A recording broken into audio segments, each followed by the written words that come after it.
Amigos oyentes, continuamos informando, son las 7:22 de la mañana en hoy lunes 27 de mayo. Estamos ya en los estudios acompañados por el sociólogo Diego Peña, quien nos acompañará y estaremos analizando con él lo que ha sido la intervención y los 2 primeros años de gobierno de Lenín Moreno. El pasado 24 de mayo precisamente se cumplieron los 24 primeros meses del gobierno que ha sido considerado por muchos de transición, un gobierno que tiene como presidente al de Rafael Correa, un gobierno que ha estado marcado casi y exclusivamente en buscar desenmarcarse de Rafael Correa, buscando una distancia que lo ha complicado más que favorecido. Y eso es lo que dicen los últimos datos que compartiremos de ese datos más adelante con ustedes. Sin más, le damos la más cordial bienvenida. Muy buenos días y gracias por acompañarnos. Muchas gracias a ustedes por la invitación a W Radio. Un saludo cariñoso y a la audiencia también. ¿Cuál sería la visión que usted puede tener de un presidente que pasa del 77% en aprobación de la gestión a un 26.1% luego de haberse cumplido 24 meses? ¿Qué nos espera en los siguientes 2 próximos años? ¿Soporta con ese porcentaje tan escueto, tan débil, la gobernabilidad que tiene Lenín Moreno en los siguientes 2 años de frente? Con muchas dificultades. Yo creo que puede soportar con muchas dificultades y posiblemente fortaleciéndose en lo que no espera el pueblo, sino en los arreglos que tienen que hacerse para las elecciones del 2021. Me parece que eso le genera una debilidad y una incidentabilidad de aquí para adelante sumamente fuerte para el gobierno. Yo entiendo que la tarea no era pequeña, la expectativa era sumamente polarizada, más que muy grande, y es muy difícil conseguir y hacer logros en este tiempo por las condiciones en las que el propio gobierno de Lenín Moreno Garcés ha construido la gobernanza. Ahora hay que tener algo muy claro, se vienen los siguientes meses bastante complicados para el gobierno, siguen reformas que deben llegar a pragmatizarse del acuerdo del Fondo Monetario Internacional, vienen reformas fiscales, se habla de combustibles, de una nueva alza, se habla de temas que involucran el bolsillo de los ecuatorianos. Ese 26.1% que le da datos en la aprobación de la gestión, ¿es suficiente como para soportar estos cambios? ¿Le dará suficiente estabilidad a Lenín Moreno para estar al frente de lo propuesto? Yo diría que son justo las que le vienen, son las reformas obligatorias que de alguna manera, con las que tiene que responder al Fondo Monetario Internacional. Son reformas que van de alguna manera, no quiero decirlo de manera molestosa o peyorativa, van a desnudar el tipo de opciones que ha asumido para la gobernabilidad el gobierno de Lenín Moreno Garcés. Quiero decir, tiene que atender a las demandas de los sectores con los que ha pactado internamente, que no sé si por ejemplo, en términos laborales, no sé si le van a satisfacer, no sé si le van a ser suficientes para el pueblo ecuatoriano que puede movilizarse en las calles. Ese es el tema. Me parece también que el tema de los combustibles se viene solo, es una cosa que se viene arrastrando por años, y también es este enfoque de trabajar para sostenerse, digamos, no es un enfoque para trabajar por una visión de orden estratégico para el país. Eso a mí me parece sumamente preocupante. Pasar de semejante aprobación del 77% al 26% en 2 años me parece sumamente peligroso. Me parece sumamente peligroso. Yo no voy a hacer comparaciones con el gobierno pasado. Me parece que uno de los errores precisamente que se cometen en el manejo del gobierno ahora es mirar demasiado el pasado y no enfocar con claridad qué es lo que se debe hacer y qué es lo que se puede hacer en el futuro. ¿Cree que esto le esté pasando factura? Es decir, en un primer comienzo uno entiende que los nuevos gobiernos, así como las autoridades recién electas, buscan desenmarcarse, buscan marcar distancia de quienes estuvieron antes. Pero este discurso se ha quedado 2 años en el gobierno central. ¿Esto le está pasando factura al gobierno de Lenín Moreno? Tratar de desmarcarse del gobierno anterior, ni se diga en la relación que había entre él y el presidente Correa, yo creo que era una opción inevitable, de alguna manera, ¿no? Nuestro país vive dolarizado, digamos, en una crisis que viene produciéndose desde el 2008 a nivel mundial, y me parece que eso ya llega a un momento en que le cobra factura al propio Ecuador. En este momento las opciones de incrementar las fuerzas productivas en el Ecuador son bastante complicadas, porque producir en dólares para invadir, para hacerse presente en los mercados externos de los países vecinos como Colombia y Perú, resultan sumamente difíciles. Competir en dólares cuando no tenemos una tecnología y una calidad que nos permitan sobreponernos a lo que exigen estos dos mercados, ¿no es cierto?, que comparados con el Ecuador son sumamente grandes. El mercado interno ecuatoriano, que pese a que creció de alguna manera en los últimos años un 14%, pero no es suficiente para soportar un consumo que por sí solo pueda sostener los esfuerzos productivos de empresarios, etcétera. Yo creo que la situación está sumamente complicada.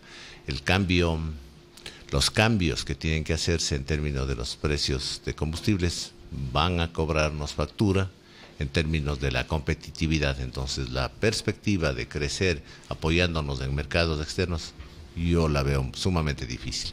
Luego, las reformas laborales, tal como, esto no es nada nuevo, tal como siempre lo ha hecho el Fondo Monetario Internacional, lo que hace es siempre constreñir y apretar, ¿no es cierto?, y distribuir las crisis apretando a las fuerzas, a la mano de obra.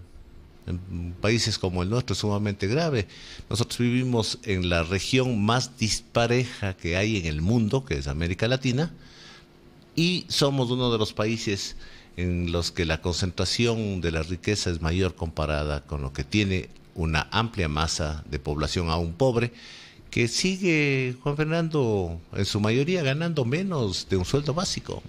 Eso hay que tenerlo presente. Es una realidad aún. Es una realidad sumamente fuerte. Hay gente que no logra monetizar su economía, no tiene acceso, por lo tanto, a productos que no produzca. Eso es sumamente grave, sumamente difícil. Hay una tendencia al deterioro de los servicios básicos. Tenemos las prestaciones del Seguro Social saturadas, las finanzas del Seguro Social saturadas.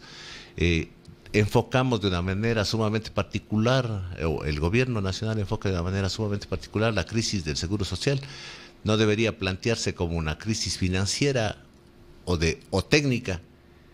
Es un tema de cómo está la seguridad social en el país.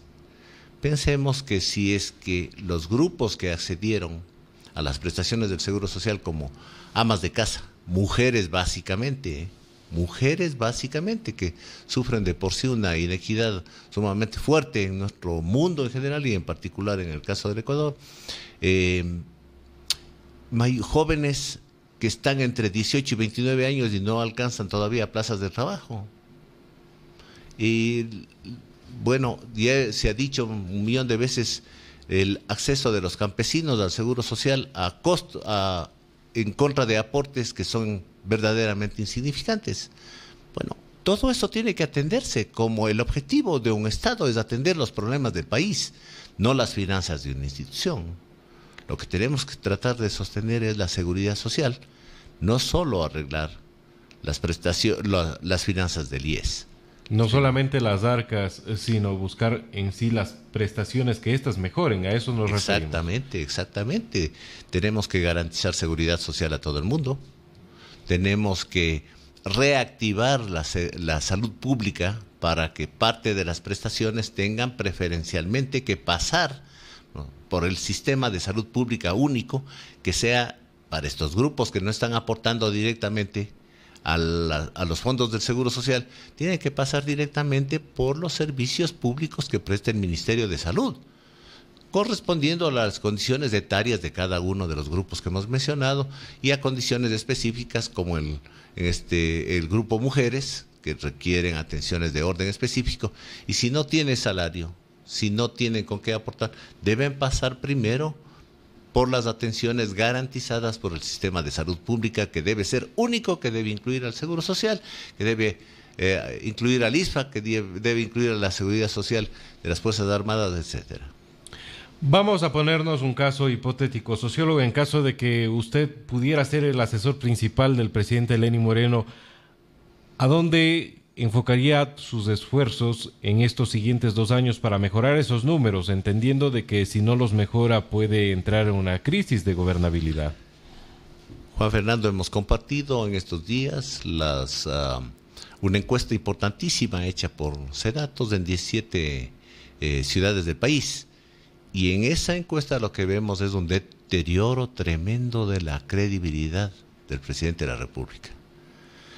Después de tener un ascenso sumamente importante frente a la presencia del expresidente Correa, que polarizaba tanto a la sociedad, a la gente le agradó mucho la forma de ser, la forma de tratar, la forma de enfocar los temas de la oferta de diálogo, que llamaba muchísimo la atención de parte de este gobierno. Pero en términos específicos, esas cuestiones, esa buena imagen no se ha ido traduciendo en obras y se va cayendo la credibilidad del presidente. La mayoría de las personas en el Ecuador viven al límite. No es la impresión que se tiene desde los sectores empresariales o de clase media alta, que se puede vivir y se vive maravillosamente consumiendo productos del exterior, porque tenemos dólares. La mayoría de personas en el Ecuador viven al límite, el empleo se está cayendo, las opciones de trabajo para los estudiantes siguen siendo dificilísimas. Nos ha costado, en estos días estamos pasando en particular en Cuenca, me parece que, si no me equivoco, es el día de hoy que se abren las toma de exámenes para el acceso a la Universidad de Cuenca, que es muy apreciada por nuestra sociedad, porque es una gran universidad, no lo vamos a negar. Hay otras muy buenas universidades en Cuenca, ¿no es cierto? Pero están concurriendo 20.000 personas, algo así, a presentarse a la universidad. ¿Cuánto de ello es vocación? ¿Cuánto de ello es falta de otras opciones para ocuparse? Yo no creo que está resultando fácil para que nuestros jóvenes, por ejemplo, en la ciudad de Cuenca, tengan trabajo o que tengan acceso a suelo para vivienda, etcétera. Pero sí tienen, en cambio, acceso a satisfactores, ¿no es cierto?, representados por la oferta consumista tan grande que un país pequeñito tiene, ¿no es cierto?, para quienes ganan algo en dólares. ¿Qué hacer entonces? ¿Cuál es la primera opción a tratarse? ¿Cuál sería lo más emergente para tratar de recomponer la imagen de un presidente desgastado en sus 2 primeros años? 2 cosas, Juan Fernando. Yo creo que es urgentísimo que el presidente nos convenza a toda la población que nos habla con la verdad y de que está trabajando por nosotros. Y segundo, tener muchísimo cuidado que en la administración de la crisis no nos guiemos únicamente por las recetas del Fondo Monetario Internacional, que son recetas bancarias, no sociales, no de gobernanza. Si se golpea la parte con las reformas laborales, se van a golpear los derechos de los trabajadores. Si no vamos a darle salida a los jóvenes, si no avanzamos con el programa de vivienda como no lo estamos haciendo en términos fuertes, no es que no se hace ninguna casa, si es que no se logran acuerdos entre el gobierno central y los gobiernos locales que acabamos de elegir para que se busquen soluciones específicas para las situaciones primordiales de la sociedad en cada espacio del país, no va a tener mucha salida este gobierno, o va a tener una muerte que seguramente, que quizá ninguno de nosotros queremos.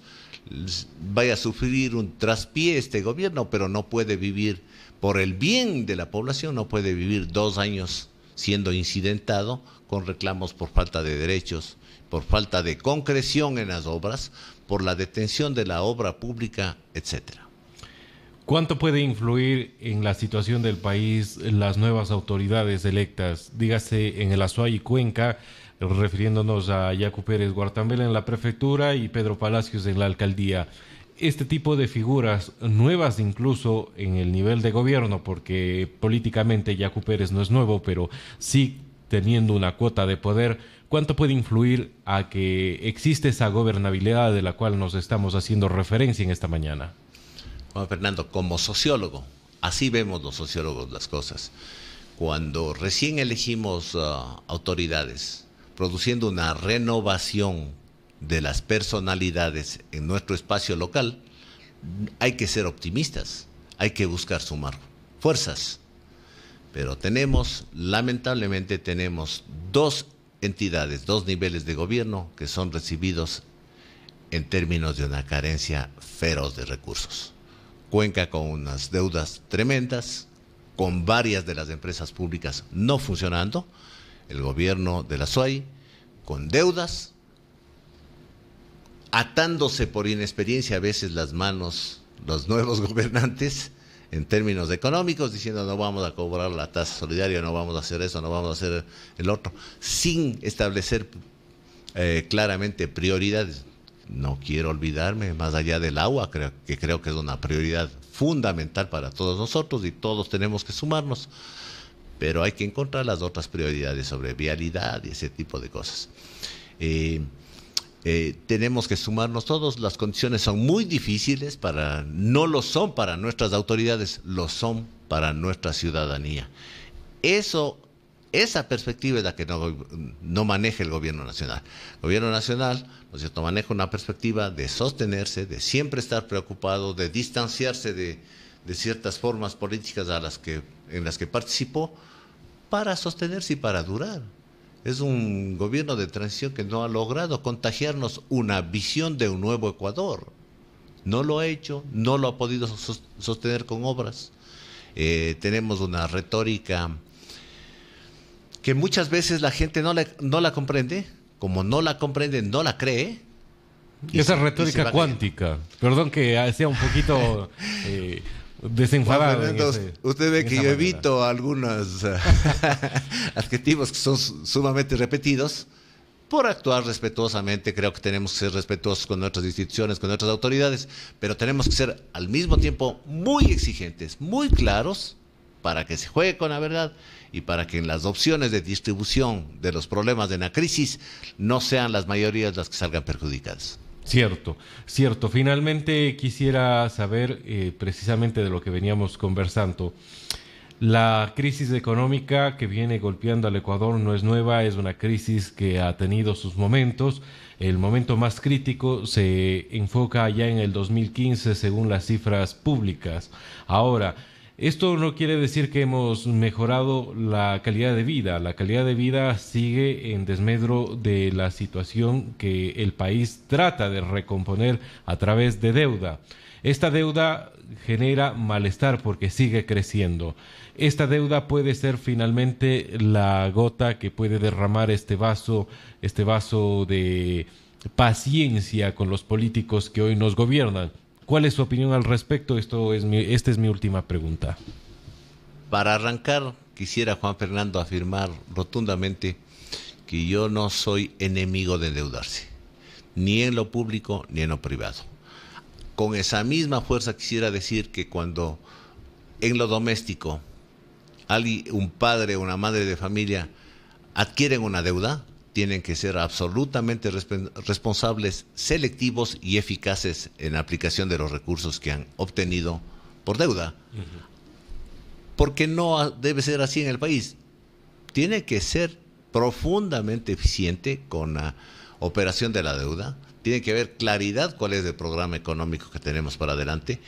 Tenemos muchas dudas. Desde Cuenca tenemos muchas dudas, Juan Fernando, cuando se dice que se va una de las fuentes para asegurar el repago a los organismos multilaterales, porque no es solo el Fondo Monetario Internacional el que nos va a proveer los recursos. Vamos a reactivar la cuestión minera. Dos de los 5 grandes proyectos mineros que se presentan como garantía para el repago a los organismos multilaterales están en el Azuay, están en Cuenca. Loma Larga y Río Blanco. Y Río Blanco. Sumamente peligroso, debemos sentirnos, necesitamos una aclaración de aquí a corto plazo, y ese es trabajo de nuestras autoridades, tanto del prefecto Pérez Huertambel como del alcalde Palacios. Tienen que aclarar, tienen que conseguir una aclaración del gobierno nacional. ¿Cuáles son los proyectos mineros que van a entrar en el mapa minero anunciado por el presidente de la República para agosto de este año? Para nosotros no es lo mismo, no lo debe ser para Zamora, no lo debe ser para Imbabura tampoco. La situación de Imbabura, Intac, Buenos Aires, es gravísima. No lo es menos para Cuenca. Estamos con un mapa de concesiones mineras fuertemente superpuesto con los cuerpos de agua que nosotros debemos cuidar en el macizo del Cajas, así de claro. Entonces, sí es que hay que pensar con quién ha estado dialogando el gobierno, Juan Fernando. Referimos a las otras fuerzas políticas como los refiriéndose a las otras fuerzas políticas y a los otros intereses de la sociedad, Juan Fernando. ¿Con quiénes ha estado dialogando? No ha estado dialogando con los trabajadores, no ha estado dialogando con los pobladores, no ha estado dialogando con las autoridades locales. No es suficiente una invitación para saludarles cuando han sido electos. Eso se lo hace por respeto y está bien que se lo haga y hay que pensar en hacerlo.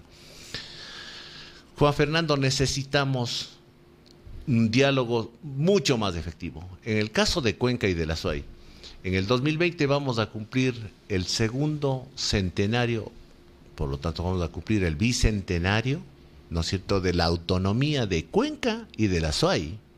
Para llegar a eso tenemos que tener claridades. No es una cuestión de resolver en las elecciones del 2021. Es un camino del mediano a largo plazo que tenemos que aclarar. Cuenca tiene que saber a dónde va, la provincia tiene que saber a dónde va. Yo pienso que la ciudadanía tiene sus propias percepciones. ¿Están esas concertadas con las autoridades locales? Las autoridades locales tienen eso concertado con el gobierno que nos debe gobernar hasta el 2021.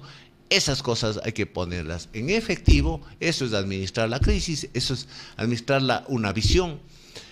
No, como siempre nos recomiendan los japoneses, no se trata solo de administrar el tiempo, se trata de administrar las energías, es decir, lo que podemos hacer.